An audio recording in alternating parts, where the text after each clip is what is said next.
Welcome. This is Dr. Phil, and this is our guest for tonight.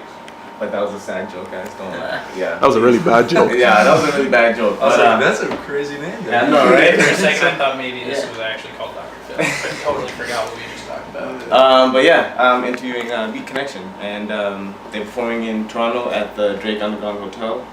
And yeah, just introduce yourself. Hello. I'm Reed. I'm Jared. I'm Tom. I'm Jordan. And okay, so the first question I wanted to ask was, listening to Surf Noir compared to the Palace Garden, one sounded more instrumental, and then the other one had more vocals with it. Was that something that was done intentionally? Definitely. Yeah, it was definitely intentional. When Reed and I made Surf Noir, Yeah. we basically, Tom was sang on SodaStream and In the Water, and he wasn't actually a part of the band at that point, but we were good friends with him, and Not anymore. at that point we were good friends with him. And so we just basically, we weren't taking music super seriously at the point. We just asked him if he wanted to sing on the songs, and he said yes, and the songs went really well. And then when we started making the Palace Garden, we asked him if he wanted to actually be in the band, and he said yes. Why is it called the Palace Garden? When we were making the album, we wanted to have kind of like an implicit narrative arc that helped to dictate the pacing of the album and also like some of the lyrical content, but we never wanted it to be like really obvious. And the Palace Garden 4 AM is kind of I guess like a metaphorical representation of some type of mindset or experience that's like better than reality that you're kind of trying to get back to throughout the course of the album and maybe throughout your life or throughout some period of your life, and that's kind of what the album's about, I would say.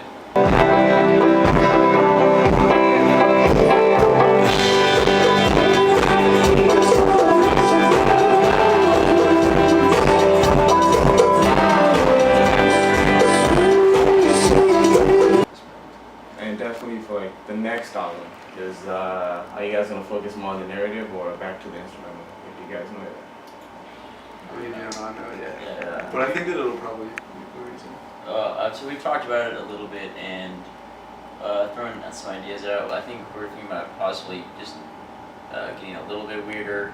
Yeah. But I think every band says that for their like sophomore record. Oh, we're gonna get weird. But I think we've been talking about maybe just different songwriting techniques, like maybe recording some more drums first and then like just using rhythms as like a bass instead of like a full demo of like chord progressions, stuff like that. And I don't know what else. Yeah, I think the songs would probably rely less on like straight up vocals, like versus like it'll be less pop structured, like verse, chorus, bridge, chorus and stuff. So, but I think that most of the songs will likely have vocals, but they may not be as straightforward as on the Palace Garden. Yeah, one thing we've talked about also is letting, in doing this tour, we've kind of come up with new things that we like to do live and in the practices for this tour, and we kind of want to incorporate that into our songwriting. It's in like, have some starting point, create some type of demo that we're really pleased with, and learn how to perform it live, because that's kind of a reverse engineering process for us.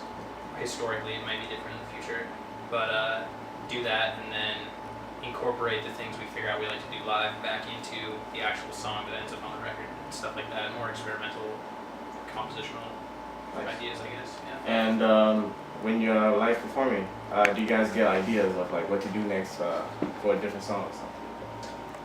I think definitely. Yeah. Yeah, I mean, it's like a couple songs have changed throughout this tour, even like since we started. Like the song "New Criteria," I know has changed quite a bit. When we first started playing this tour, Jared was playing keyboard on it, but now he's playing drums, and just playing together as a four-piece. Since we didn't really play that much before this tour, this was like our first tour as like a four-piece, like a solid four-piece. It's really made us more mesh as a four-piece and become more of a cohesive band. And so I think that'll probably help our songwriting in the future, because we'll be writing more songs together instead of